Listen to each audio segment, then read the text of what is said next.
retreats and then uses Blue Flare with the other Reshiram, he'll be stuck with 1 energy on Reshiram and 1 on Typhlosion. So he won't be able to use Blue Flare the next turn just with how many energies in play. Exactly. So he's really, really in a weird situation where Jason kind of has control. Yeah, he's going to be going for that Blue Flare. He understands that he's in a bad spot no matter what. So might as well try to going get out for of it. Tails. There's a gamble. No. Okay, so that's a knockout on his own Pokemon, I believe, at the end of the turn. Yep. And now, obviously, there's that awkward spot that we were just talking about. This is not as awkward as it could be. I mean, Jason can't really knock out Reshiram in 1 hit.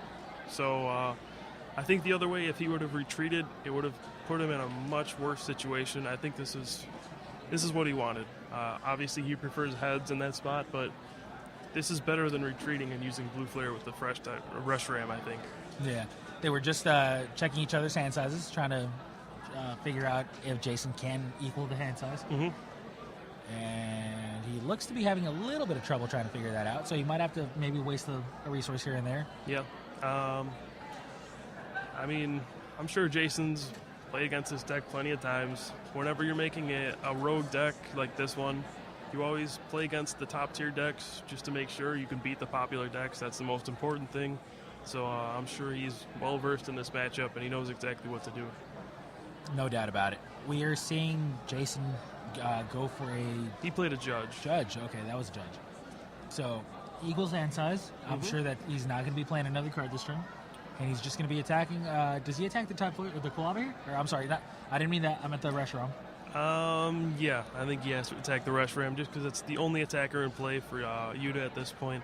Now, you said he can't play a card, but he actually could because of Sunflora if he wanted to. That's correct. So we'll see what happens. He might drop an energy somewhere just in case. We'll see. That's a good point. That Sunflora actually really helps out a lot because it searches out your Omega after Judges and everything like that. That's a very good card. Yep, it's very good. It fits with the deck perfectly. Like I said, Jason's thought out this deck very well. He knows exactly how to build it. I mean, it's flowing perfectly. By the way, that Apom has multiple energies on it. Yeah, I think he's planning on retreating it at some point. Now, if we look at the top screen, we're looking at a 4-prize game for Sammy, I believe, and 5 prizes left for Dylan. That's what it looks like right now. So Sammy's got an advantage, but he's got a Clef active right now. So yeah, he's just sending it out for free retreat. Looks like he has 1 Typhlosion in play, and Dylan just took a prize, so tied at 4 apiece. Tied at 4, yeah. I can't tell how many Typhlosions are on Dylan's field, but I don't see another Cyndaquil for Sammy, which is kind of troubling. This is true. But yeah, being tied at 4 prizes apiece, as long as Sammy can pull off another Typhlosion within the next couple of turns, he should be in good shape. Considering the fact that he's the one on the attack. Okay, so it looks like Jason did hit the Reshiram for 70. Which is the right play. Now we're seeing a collector out of Yuta. Yep. And gets a Cyndaquil and a Reshiram. I don't believe he plays basics besides Reshiram, Cyndaquil, or Cleffa. That's a mainstream deck. Yeah, straightforward.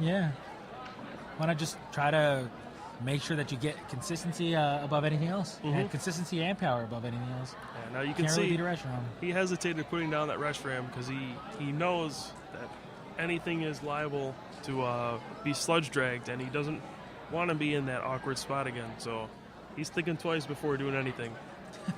Well, he's a smart guy, and he's taking 2 prizes, or 1 prize now. That's his very first prize taken of the game.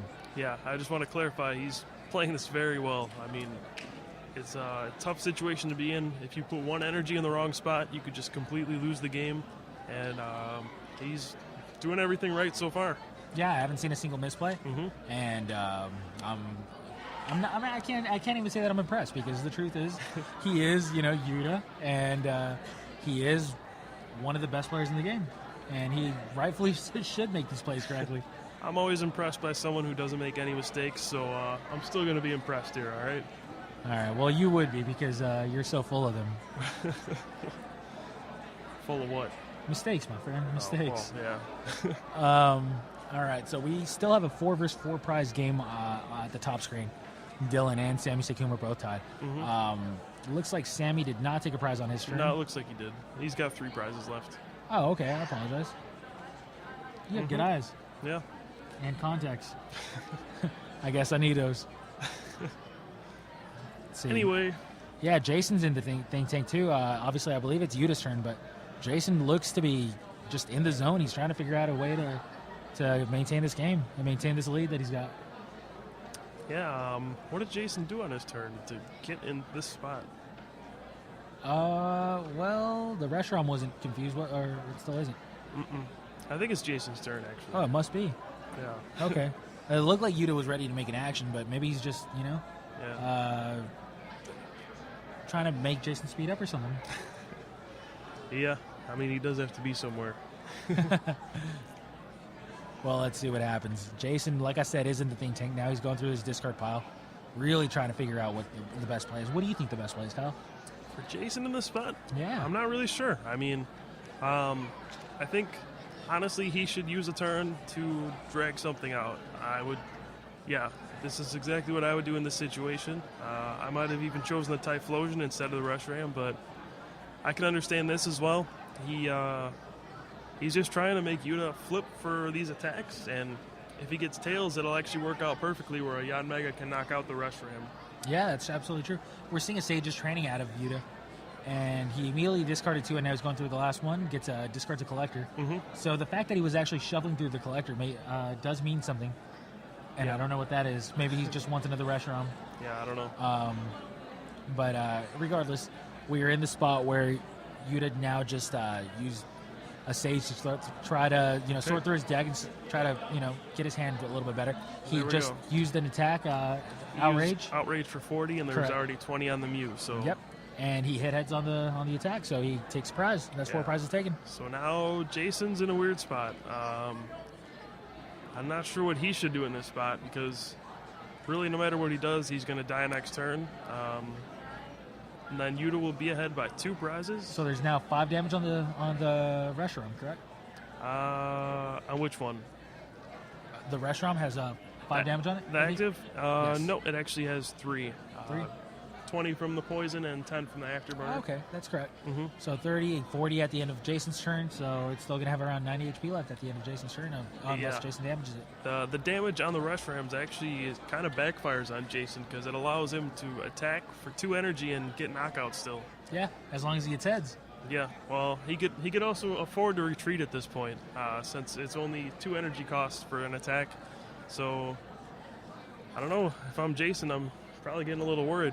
Yeah, Jason doesn't look to be in the greatest of shape, and that poor Apom with multiple energies on it is just sitting there like, saying, let me in, coach, let me in. But the truth is, Jason has a good coach. Can't Yeah. really let the poor Apom sacrifice itself. Yeah, I think I would actually consider using Apom in this spot.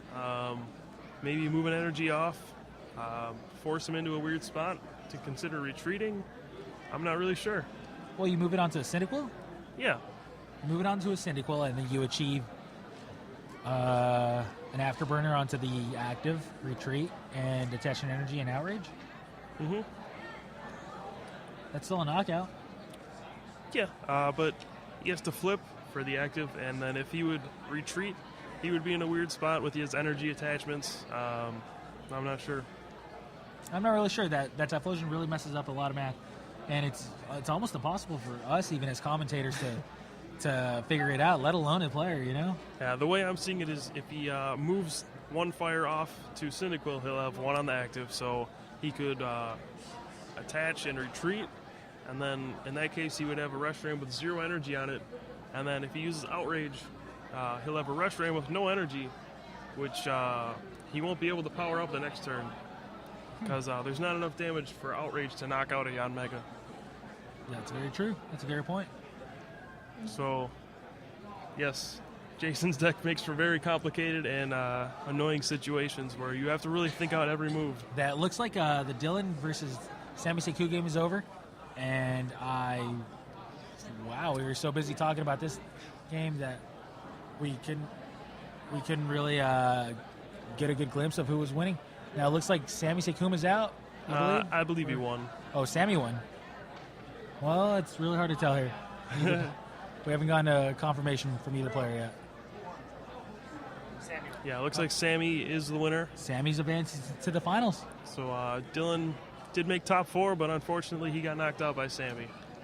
Well, he a great player nonetheless. Top 4 in this Tournament of Champions. I mean, honestly, can't really blame him for his accomplishment. That's a great accomplishment to have. Yeah, and losing to Sammy, that's no big deal, man. Who hasn't lost to Sammy? I haven't. I have a perfect 0-0 record against the guy. Yeah, great. Still a 0% win rate. Undefeated. Yeah, Sammy's a world-class player, arguably the best player in the world. Went undefeated at Swiss this year, only losing to Ross with his strange deck that made it all the way to the finals. So just consistently a great player. Oh, yeah, you're absolutely right. Now, let's focus back on the match between Jason Klaczynski and Yuta Komatsuda. Mm-hmm. We're looking at, well, what are we looking at? This kind of game state. They are still tied in prizes. Yeah. We are seeing a couple of Jan Megas in play for Jason, and the usual setup for a Typhlosion deck, but with only one Typhlosion. Mm-hmm. And it doesn't seem like there's any chance of another Typhlosion coming into play. Right, unless he has another Quilava, which I'm not seeing. Honestly, I would really doubt it. Yeah, I mean, I haven't seen anybody play 3 Quilavas. Usually the standard is 2 or even 1. So it looks like he will retreat here, and we're going to have an outrage. Oh, baby. So it looks like Jason linear attacked for... Yeah, he linear attacked the bench Reshiram to put it at 120. Now, it's going to be some interesting math here, as you'll notice. In order to use Blue Flare next turn, Yuta's going to have to use Afterburner twice, which is going to put him up to 60 damage, which will allow Jan Mega to knock him out. So Jason is one of the best players in the world at seeing ahead and just adding up this damage. I'm actually impressed. Yeah. That's a good play. That's a great play. I can't say that very many people would have thought about that. Yeah. To be honest, I'm not 100% sure that he has thought about this. Yeah, sometimes plays like that kind of fall into your lap on accident, but yeah, this is we'll true. say he planned it out. Yeah, for the benefit of the doubt. So Yuta does take that prize with that outrage, but I have no doubt that Reshiram will not survive this turn. Yeah. I really want to see Apom, take one for the team here. Yeah, he could punch him and knock him out.